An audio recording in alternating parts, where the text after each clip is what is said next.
comparaître hors de soi, d'inspiration invincible, souffleuse au vent des escapades. La boîte crânienne s'est irrémédiablement fermée à la demande de tout savoir, de tout connaître, de tout méconnaître, d'interrompre et d'éteindre les destins du grand large.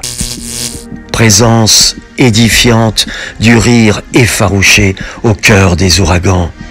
Force est de comprendre que le suaire des mémoires inertes est son credo.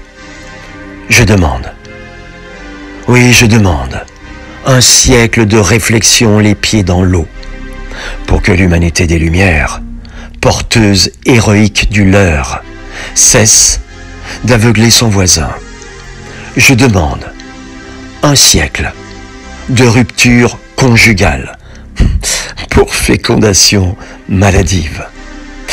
Je demande un siècle de vidange intensive pour que coulent les liquides noirâtres et nauséabonds de la machine humaine, réservoir polluant dirigiste des grandes catastrophes planétaires.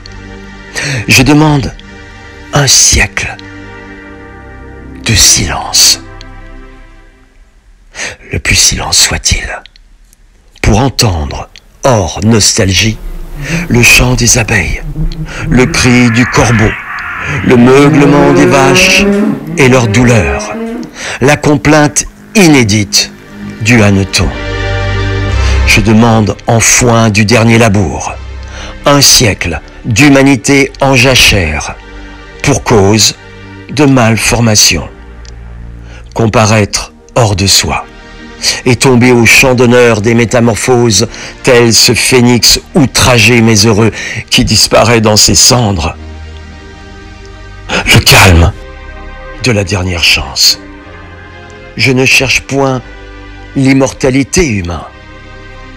Ne vous trompez pas de piste. Je cherche dans les inaccessibles sommets la délivrance. Hors humain, thèse et tabou sur la condition humaine. Pourriez-vous, chers inter-externautes, faire le premier pas? Extrait de mon livre Imaginocratie, dialogue d'un partir poétique.